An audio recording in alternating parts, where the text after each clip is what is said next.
کہ بھئی حرمت مساہرات کیا ہوتے ہیں، یہ ذرا بتائیں، اور اس کے کیا مسائل ہیں، کیا ہوتے کیا آپ گندی گندی باتیں کر رہے ہیں مجھ سے. ہاں بتائیں کیا ہوتا ہے. مساہرت، صاف طریقے سے جواب. مساہرت ظاہر یہ ٹرم پیور فقہا یوز کرتے ہیں، عربی میں مساہرت کہتے ہیں سسرالی رشتوں کو نا. صحیح ہے. تو عموماً آپ کی پوسٹیں بھی چل رہی ہوتی ہیں کہ اگر کوئی شخص رات کو اندھیرے میں اٹھا اور غلطی سے اس کا ہاتھ اپنی بیٹی پہ پڑ گیا، اسے نہیں پتا تھا کہ وہ اس کی بیٹی ہے، اور وہ یعنی شہوت کی نیت سے، یہ اس میں شرط ہے، تو کہتے ہیں کہ اس کی بیوی اس کے نکاح سے نکل گئی ہمیشہ کے لیے، تینوں طلاقیں اور ہمیشہ کے لیے لیتی ہوگی، وہ بیوی بیچاری سوئی ہوئی ہے، اس کو پتہ ہی نہیں ہے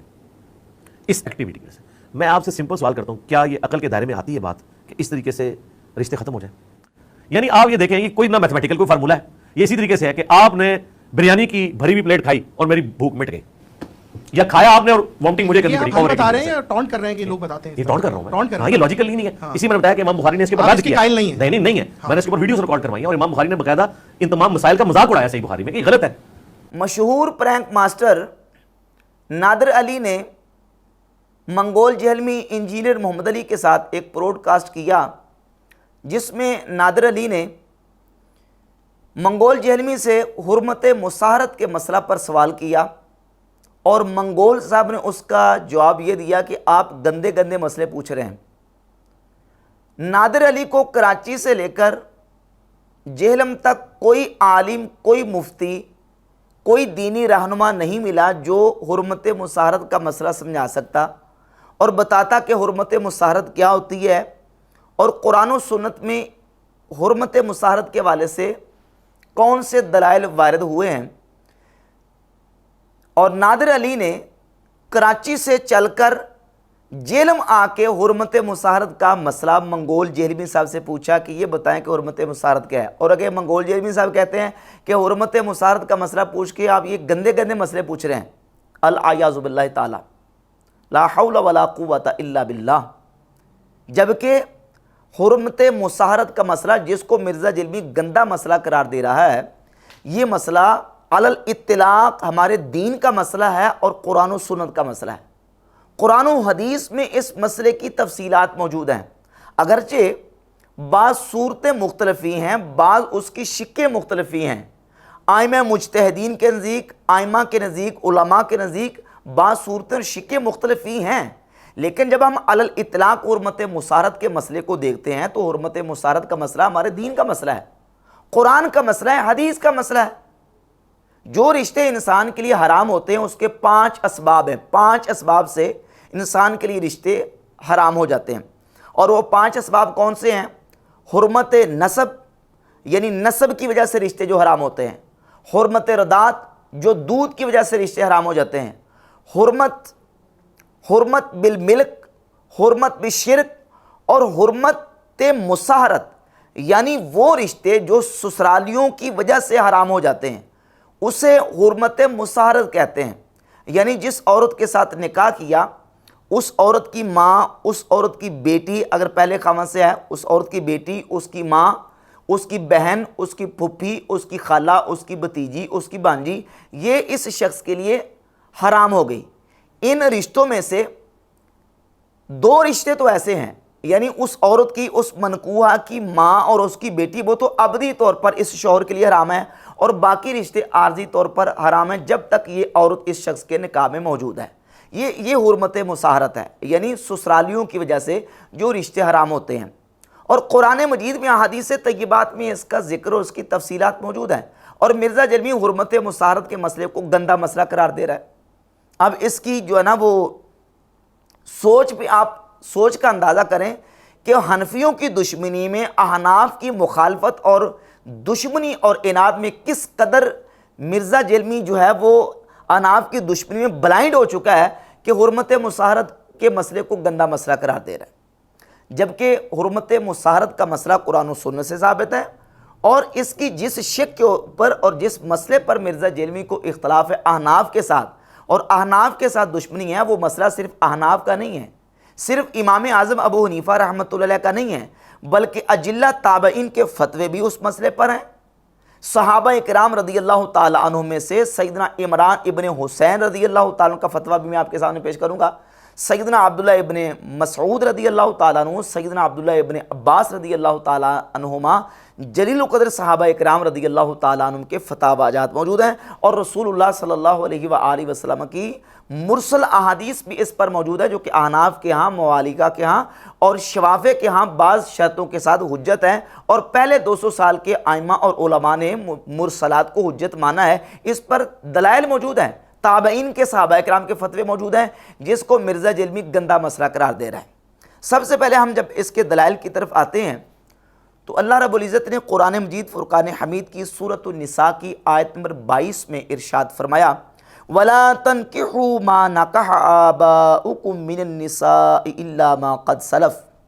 اور نہ نکاح کرو ان عورتوں سے جن کے ساتھ تمہارے آبا نے نکاح کیا مگر وہ جو گزر چکا، إِنَّهُ كَانَ فَاحِشَةً وَمَقْتًا وَسَاءَ سَبِيلًا، بے شک یہ بے حیائی اور غضب کا کام ہے، وَسَاءَ سَبِيلًا، اور بری راہ ہے۔ اب اس آیت کی تفسیر میں امام قرطبی الجامع لأحکام القرآن المعروف تفسیر قرطبی میں اسی آیت کی تفسیر میں لکھتے ہیں، فَصَارَ حَرَامًا فِي الْأَحْوَالِ كُلِّهَا، کہتے ہیں یہ رشتے تمام احوال میں حرام ہو گئے،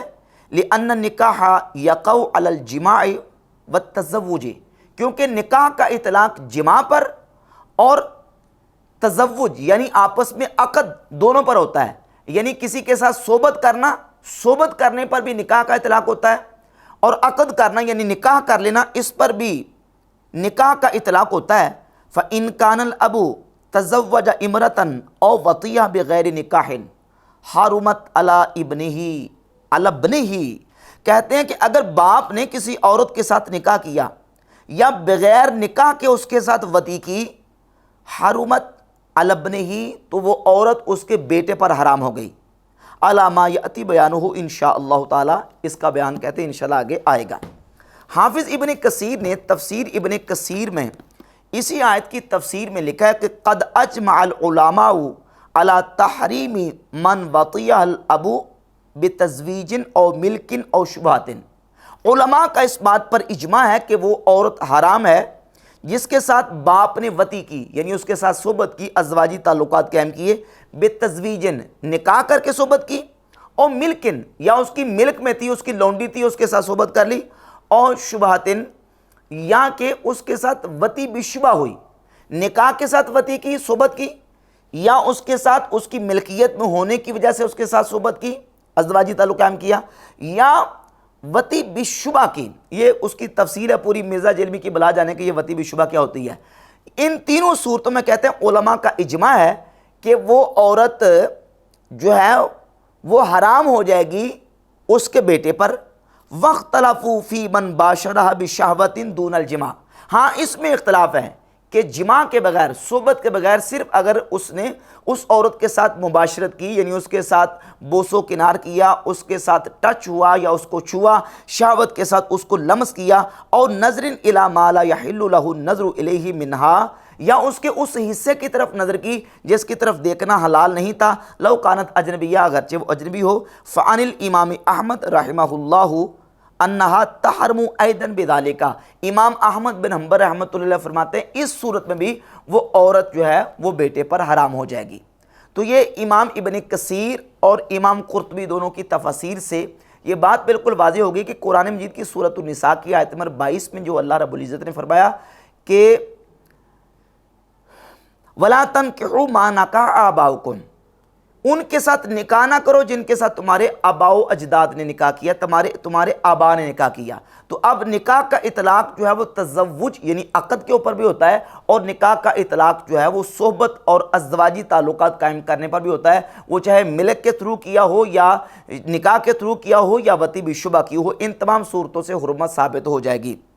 اب اس سلسلے میں جب ہم کتب حدیث کو دیکھتے ہیں تو حدیث کی کتابوں میں صحابہ اکرام رضی اللہ تعالیٰ عنہم اور تابعین کے آثار اور ان کے فتاوی جات موجود ہیں، اور یہ بات یہاں ایک مسئلہ بنیادی طور پر یہ بھی سمجھ لیں، ایک ہے جماع اور ایک ہے دوائی جماع، جماع یعنی صحبت کرنا عورت کے ساتھ، اور ایک ہے اس صحبت کے دوائی